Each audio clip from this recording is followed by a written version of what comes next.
My name is Sabrina Wallace. I am a former network engineer. This book here is from 2013. I have a channel on the Odyssey called Synergy, P-S-I-N-E-R-G-Y,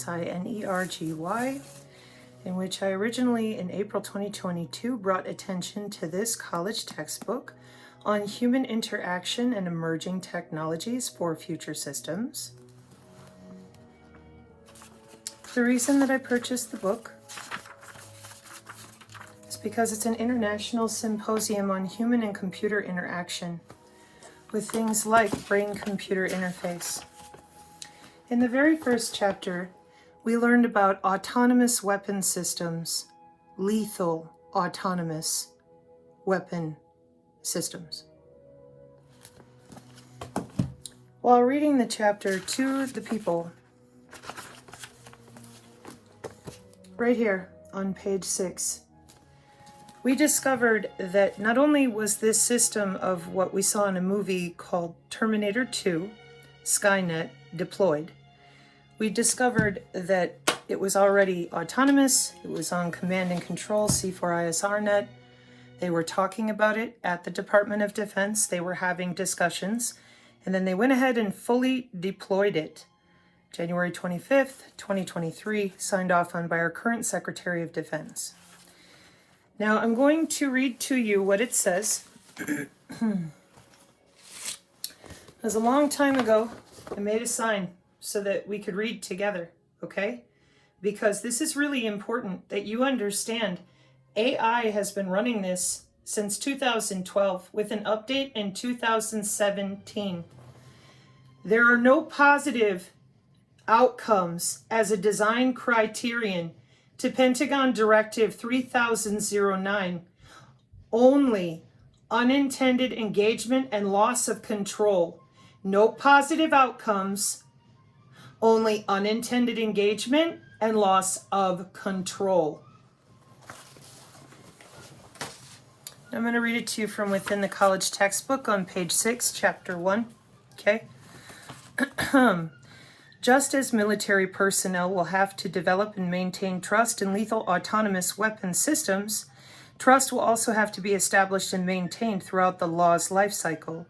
That is, the design, development, deployment, maintenance, and upgrades. Interestingly, the Department of Defense 3009 does not refer to positive outcomes as a design criterion. 3009 defines the goal of autonomous systems as to avoid negative outcomes. How do we define negative outcomes? Unintended engagement or experience a loss of control.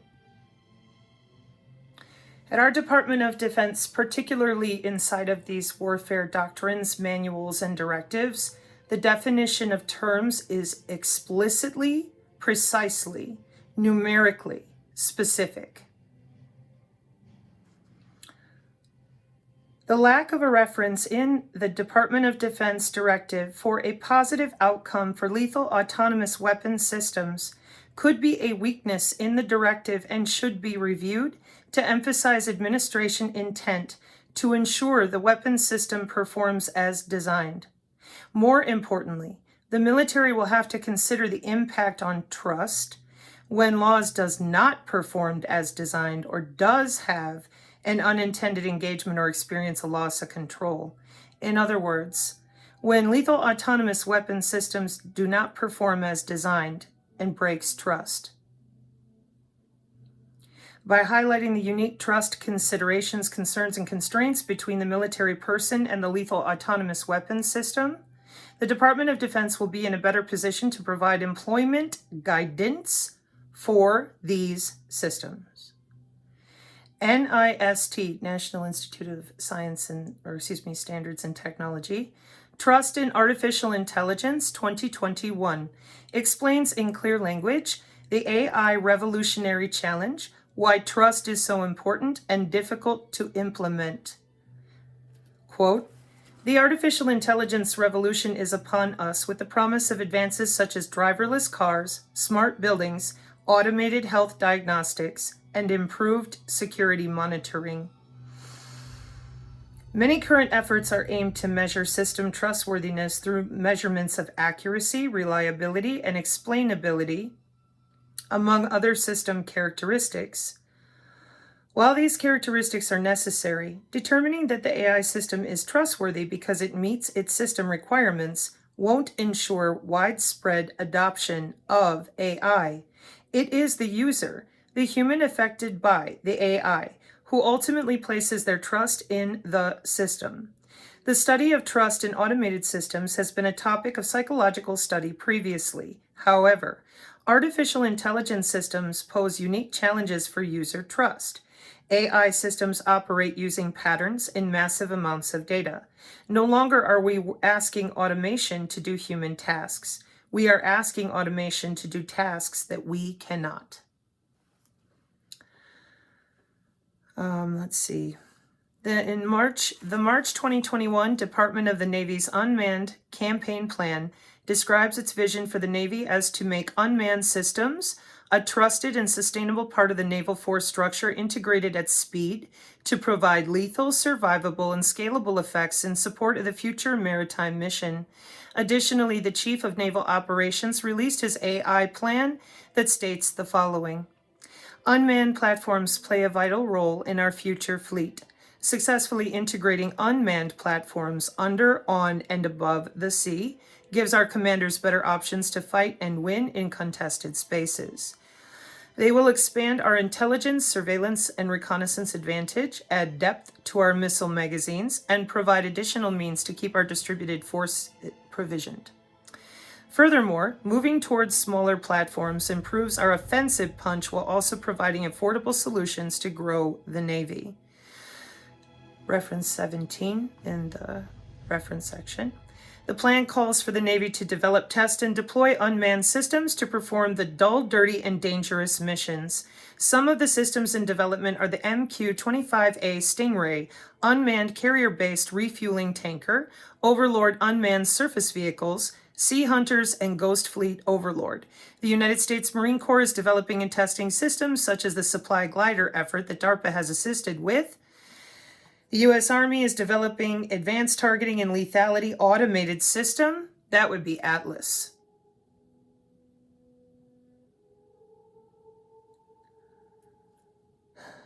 Which will use artificial intelligence and machine learning to give ground combat vehicles autonomous targeting capabilities. I'm going to go ahead and show you the references here for Skyborg. That one's down here. And 17. If you want to know more about this college textbook, if you want to know more of what's in that first chapter, I would recommend you to find a synergist, try to have a conversation. Okay, so what are we here for today? Well, we have a problem out there right now in which a lot of people have been talking about a very specific directive. But in this directive, which is 52401, and we saw it on the InfoWars with Maria Z. And it has sections A, B, C, and D for drones. But it did not mention by numerical reference 3009, the one I just read to you, okay? That directive is fully deployed, January 25th, 2023. Fully tested, fully deployed, autonomously, okay? The mesh networking, in order to make that system function, has been running since 2005. This warfare doctrine that we are currently under is network-centric warfare. It targets networks using sensor technology. Network-centric warfare targets body area networks. This doctrine of war has been fully in place with our global information grid that is watched over by Strategic Command. Since the 90s, it has had ongoing upgrades with the DIA and all affiliated agency that use our Department of Defense Information Systems networks with DISA and CISA. So, When Maria Z went out there, allegedly on somebody's Substack, they had posted, an update to a directive. And I'm going to try to make this a little easier for people to understand, okay? 5240.01. And Maria Z parroted whatever it is that this person did not fully comprehend. This is a problem. They told people that the Department of Defense would be able to come in, kick your door down, do things to you, take physical action against you in your home or in your town. Other people said, we still have posse comitatus. They can't do that. They have to work through and with local law enforcement unless the president signs an insurrection act or there is an act of Congress. Then they told people that our military is coming for your guns again. And I said, where is that directive that's using autonomous drones and human bones? You heard me. Piezoelectric targeting. So nobody said a word about how that Pentagon Directive 3009 targets human bodies. Please see Body Area Network.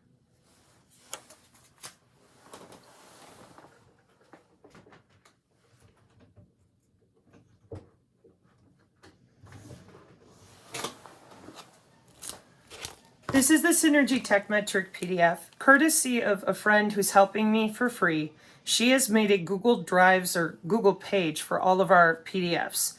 This is the main one because there's nothing in here except documentation from the wireless industry that is properly in alignment, not only with Pentagon directives and healthcare, but the wireless industry's forward deployment of 6, 7, 8, 9, and 10G test beds for Agenda 2030 and the C40 Cognitive City initiatives. Everything that you see here in these 4 boxes can be done remotely to your body. We are not watching you with infrared. We are not watching you with LiDAR. We are not tracking you with GPS. Cyber biological security is an industry. Our body area networks are watched over by our own cybersecurity with Cybersecurity and Infrastructure and the Defense Information Systems Agency. Why? Because you have to have the highest American clearance in order to use the TS-SCI networks, computer networks, to log in and out of bodies. This is watched over by our Department of Homeland Security to hand out appropriate library access to access nodes inside of body area networks. And if you do not have access, you can be caught, arrested, and prosecuted.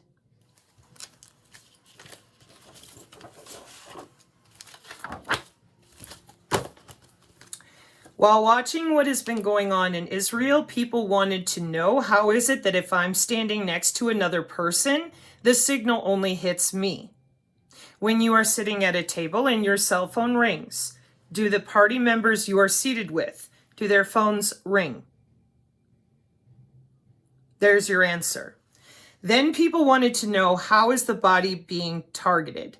Bioelectromagnetic algorithms that measure the body's bioelectricity with biological signals, perturbating the human biofield. It's a piece of anatomy. The bioelectromagnetic algorithms are then written into our normal classified machine learning, naive Bayes, and alt classifiers of algorithms, and then the machine learning is what reads what's going on under your skin and reports it back to a database called your digital twin that the Department of Defense has been working on and with for 50 years. These biosensor systems are very robust. They are part of our current network-centric warfare doctrine. They also are what the kill box is using in order to proceed with appropriate targeting since 2005. How are they doing it? You are connected to the cloud on that same secure system backend with our government for Body Area Network, Department of Homeland Security, Cyber Biological Security. Period. Now, if you look up Body Area Network, you're going to end up on the Wikipedia and you're going to see a symbol that looks like this. That's because the nano is inside of the Body Area Network, which is inside of another network, and so forth. The sensor systems are inside of you.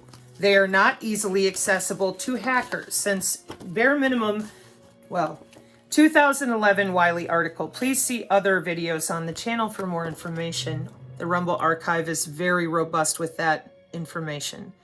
Here we are in cybersecurity layer 1. Here we are in cybersecurity layer 2.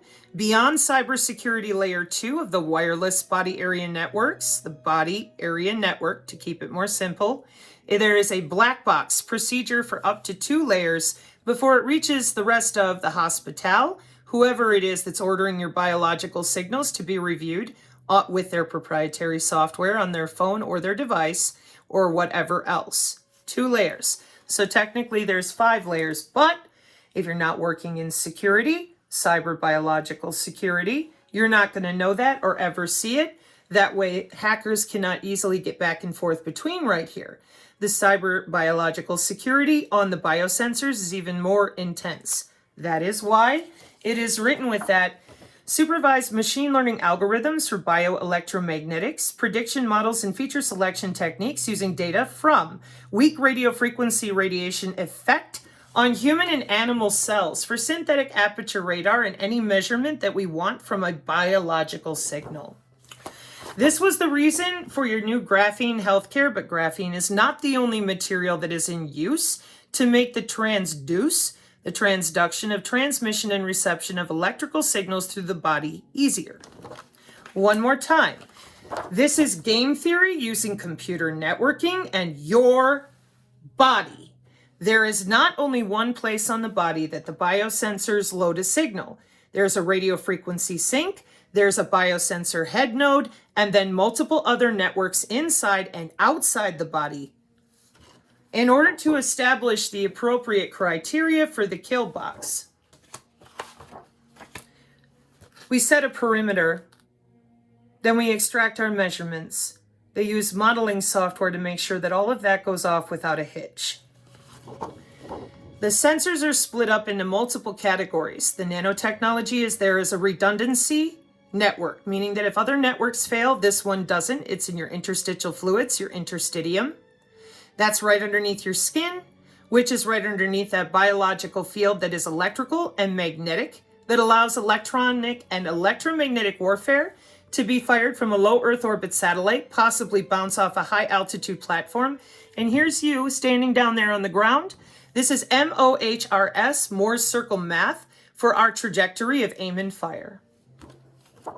Your Internet of Space things and your galactic networks are actually right here. We have CubeSat, we have low Earth orbit satellite, we have, of course, Elon Musk satellite systems. They are using body area networks and sensor technologies. This is our current warfare doctrine in the United States. It is network-centric warfare. What I am showing you right now is why, along with the Agenda 2030 system. Energy harvesting out of the human body.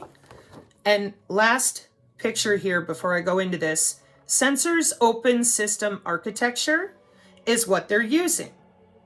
All 5 branches, international, all of it. Today. Electronic warfare has been running just fine for 60 years, not a problem. So when I saw this InfoWars grim-faced Maria Z get up there and tell people with images of Australia on fire that they were coming with their guns, with our military to knock down our doors, and the only way that that wouldn't happen is if, again, nobody signs the Insurrection Act and nobody goes to Congress. I was completely lost. That's not even our current doctrine of war.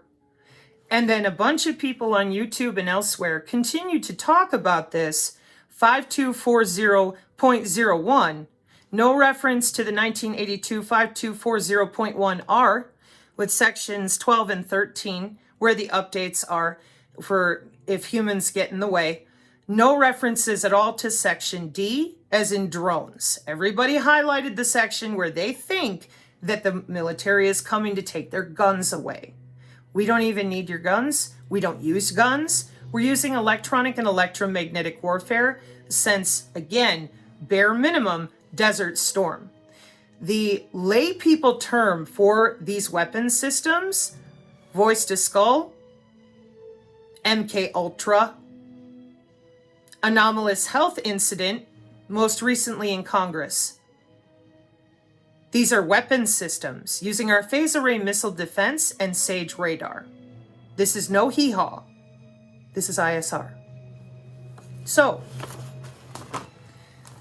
this is where I'm going to show you again that my great uncle, whose jacket I'm wearing, was part of your X-class projects. You know them in the lay people term as black projects.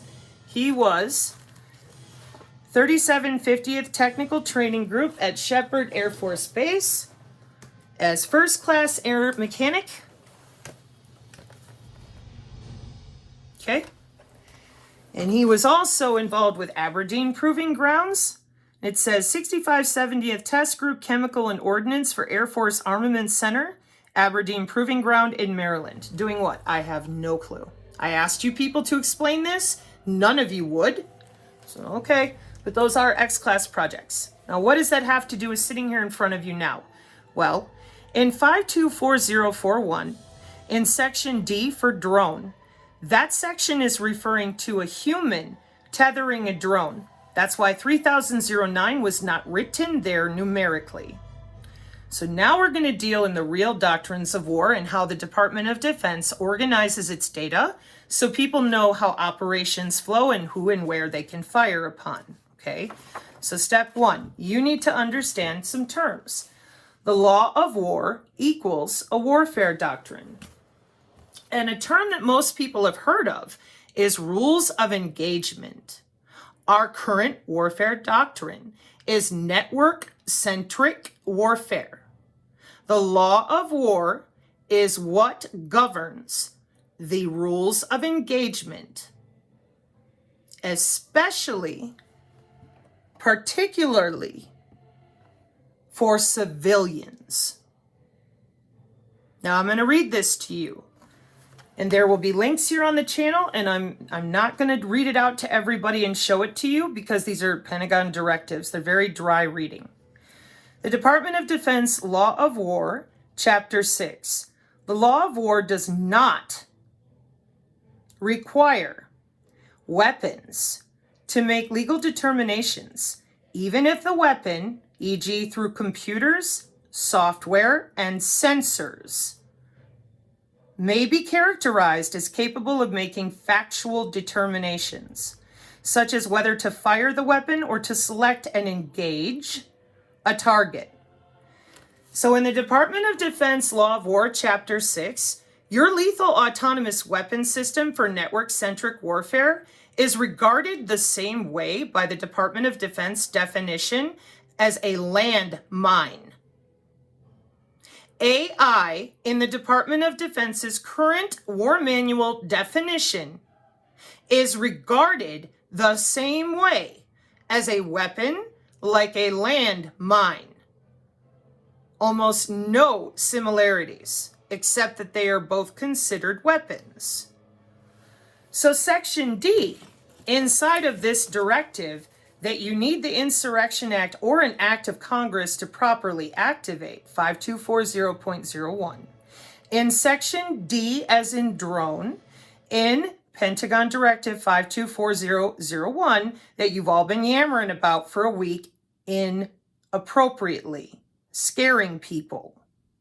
You left out the real directive with the real warfare doctrine because if rules of engagement are what dictate whether or not they can engage. We have a literal Skynet system running since 2012, updates in 2017, the Joint Artificial Intelligence Commission telling everyone to get in on AI in 2020, with General Raymond from Space Force, with Secretary of Defense Mark Esper, and they're all using it with brain-computer interface and other types of mesh networking interface. That would be more sensor technology. So when you go out there and tell people that we're going to have physical armed service members able to raid their front doors, that are going to come and fight them for their guns, it's asinine. Pentagon Directive 3009 can do whatever it wants because it's protected legally. It is the current network-centric warfare doctrine. Now, wait a minute. That does not mean that our Secretary of Defense and, of course, our Boeing planes and other things, that they do not have ways to double-check some of these signals. But the majority of the system is machine learning AI, and if you don't have a login for these things, if you're not watching it, you won't have access to that. That's a military operations center versus a network or a secure operations center. So, the human combatants have constraints. Lawful order in order for the Department of Defense to act on U.S. soil. So you have to have that posse comitatus. Again, you have to sign the Insurrection Act, or you need an act of Congress. So in other words, 524001 has nothing in it where they can do anything without removing posse comitatus or getting an act of Congress. But Pentagon Directive 3009, that's been deployed since 2012, running with full deployment via Kathleen Hicks, Secretary of Defense, since January 25th. This directive is regarded like a landmine. It's not going to be held accountable. What? The drone. So when we lie to people and we do not explain to them what the manual of war for our current Department of Defense directives, we end up scaring people, leaving them helpless, having them preparing their homes and minds for warfare we are not using. Not even using GPS. We're using biosensing and sensing technology with position navigation and timing on the ultra-wideband, with radio access networks and all sorts of ways to throw those electrical signals around you and through you. Now, I appreciate that there's a lot of people out there that think that once we have an election, that things are just going to be 1995. I'm sorry. I truly am. But those of you who have put us in this position, and those of you who refuse to read, by now you should know better.